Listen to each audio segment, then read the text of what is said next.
క్రీస్తు ప్రభునందు విశ్వాసం ఉంచాలి.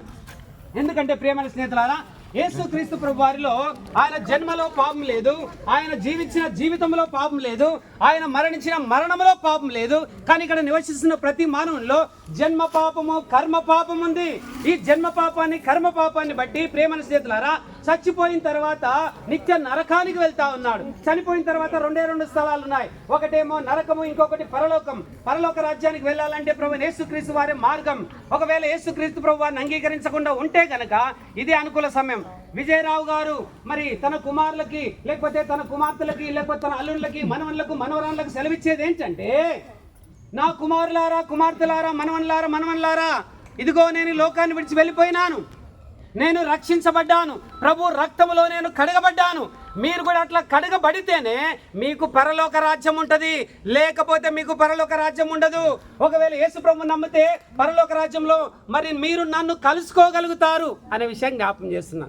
అందుకే ప్రసంగ గ్రంథంలో ఇంకో మాట ఉంటుంది, జన్మదినము కంటే మరణ దినము చాలా మేలు అని అన్నారు. కాబట్టి ప్రియమైన స్నేహితులారా, నిజంగా జన్మించినాడు, జీవించినాడు, తన క్రియలు తన వెంట వెళ్తా ఉన్నాయి.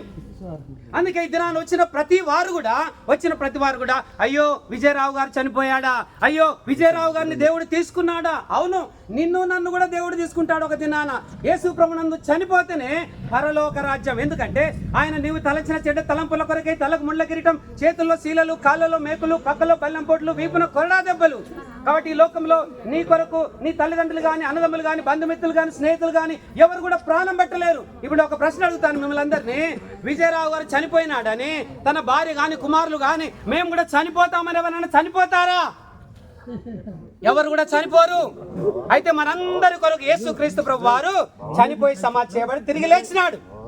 అందుకే మీ తండ్రి మిమ్మల్ని ప్రేమించినట్టుగా మీరు ఒకరినొకరు ప్రేమించండి. ఇంకొక మాట ఏమి సెలవిస్తుందంటే, చనిపోయినటువంటి వారు ఎవరి మీద పగబెట్టుకోరు, చనిపోయినటువంటి వారు ఎవరి మీద ద్వేషం పెట్టుకోరు, అసూయ పెట్టుకోరు. ఇక్కడ వచ్చినటువంటి వారు ఇంకెవరి మీదైనా అసూయలు, ద్వేషాలు, లేకపోతే మీలో కలహాలు ఏవైనా ఉంటే కనుక ఇప్పుడే తొలగించుకొని మారు మనసు పొందండి.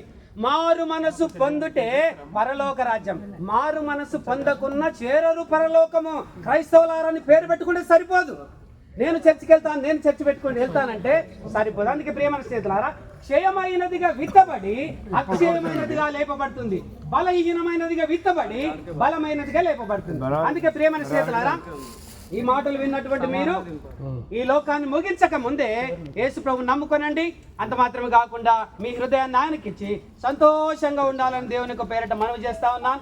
విజయ్ కుమార్ గారు చేసినటువంటి క్రియలను ఏవైతే మంచి ఉన్నాయో అవి నేర్చుకొని ఆయన అడుగుజాడలు నడుచుకోవాలి. అంతకంటే ప్రాముఖ్యంగా యేసుక్రీస్తు ప్రభు వారు అన్నారు, అపోస్తలుడైన పౌలు అన్నారు, నేను క్రీస్తును పోలి నడుచుకున్న ప్రకారం నన్ను పోలి అలాంటి కృప దేవుడు మనందరికీ దయచేయను గాక. ఆమేన్. సమయంలో మరి మంచిర్యాల నుంచి వచ్చిన విజయ్ కుమార్ పాస్టర్ గారు ప్రార్థన చేస్తున్నారు. వాక్యం కొరకై, కుటుంబం కొరకై, ఆదరణ కొరకై. ప్రియ పరిశుద్ధమైన దేవ, మీకే స్తుతి స్తోత్రం చెల్లిస్తున్నాము. మీ దాసుల్ని మీరు పిలుచుకున్నారు, వారి లోకాన్ని విడిచి మీ దగ్గరికి వచ్చారు. దుఃఖ సాగరంలో ఉన్నటువంటి కుటుంబంలో మీరు జ్ఞాపకం చేసుకునండి, వారి సంతానం మీరు జ్ఞాపకం చేసుకునే ప్రభువా. అంతేగాక నా ప్రభావ తండ్రి, ఈ యొక్క మరణం ద్వారా మేమందరం కూడా ఒక గుణపాఠం నేర్చుకునే వారం గాను, మేము కూడా ఒక దినమని ఈ లోకాన్ని విడుస్తామని, విడవకముందే నీతిమంతులుగా జీవించాలని, నీ నిత్య రాజ్యం సంపాదించుకోవడానికి మా జీవితం అంతా మేము నీ కొరకు త్యాగం చేసేవారుగా